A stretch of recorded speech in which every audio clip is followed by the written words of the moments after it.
the secret conflict between William and Charles over the matter of Harry and Meghan is exposed. Sussex must be punished. The king and his eldest son seem to be taking different positions on three vital issues. And trouble really is brewing. Hello, and a very warm welcome back to LVT News. Well, King Charles has got some problems to deal with right about now. For example, what in the world is a spoon supposed to do? Over the weekend, Buckingham Palace took a little break from rounds of hot cross buns with some serious lashings of Duchy of Cornwall butter to reveal a lot of details about His Majesty's upcoming coronation, including what priceless jewellery and regal chalks are going to feature. And on this list is a spoon from medieval times. The problem is, though, historians don't have the first clue what part of this bit of gold cutlery, which dates all the way back to at least 1349 is supposed to play, but what should be causing the king even more headaches, and the great spin mystery is his son. There are signs suggesting that the king and his son are experiencing worsening problems.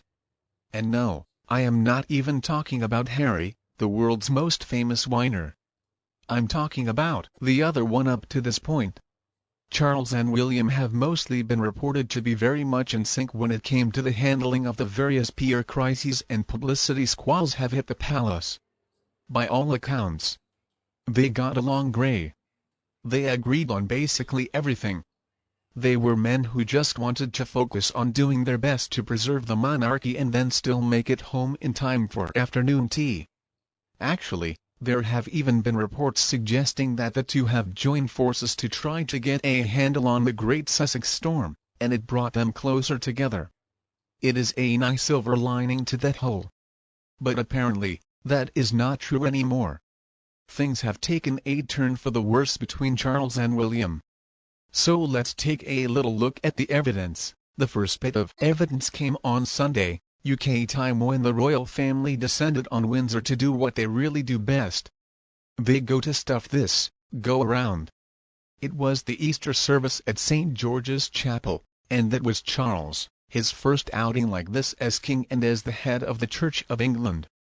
And it should have just been a normal Windsor engagement with big smiles and hats. And Prince Louis looking like he was planning some kind of mutiny, if not for the fact that right in the middle of the group was Prince. It's important that we understand one of the recurring challenges is finding new and varied ways to describe how awful the Duke of York really is. And I'm not alone in my feelings here. 84% of Brits, as of the most recent polling, have an unfavorable view of the world's most famous body of a pedophile. But in spite of how people feel about him in the UK, there was Andrew chatting with Princess Anne. The two were conspicuously behind Charles and Camilla. So, alright, sure, it's obvious the king gave in to the Duke of York being a part of things, but it was obvious that William didn't want a thing to do with his uncle instead of William, his wife, Catherine, the Princes of Wales, and their 3 children. Taking their places towards the front of the pack of HRHS and Windsor cousins, they decided to remain at the very back of the group. Basically, it looked like they wanted to stay as far away from Anne. We saw shots of Charles with Andrew right there behind him, flashed around the internet. But William and Catherine and their little family didn't end up in a single frame with the disgraced dud of a duke. Obviously, father and son do not agree on how they should handle the ongoing mess that is the unemployed former trade ambassador, which does not look very good for the future. We don't really need to call it a psychic to know that Andrew's attempts to stage comebacks with these recurring grating regularity are proof that there is nothing more durable in the world than a man's ego. So my Charles and William end up on a collision course over disgraced uncle. And then the next bit of proof, which came through the Daily Mail, which ran a series of excerpts of veteran royal correspondent Robert Jobson's new book about Charles. So one of the corkers is the idea of stripping Harry of his Duke of Sussex title has been discussed at the highest level. The king is said not to be in favor, but other senior royals are less indulgent.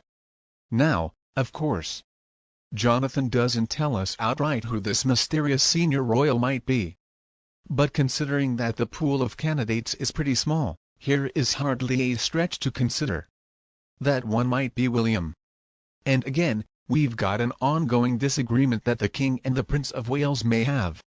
Ever since Harry released his tell-all memoir, Spare, back in January, friends of William have been regularly showing up to express the 40-year-old father of three's anger at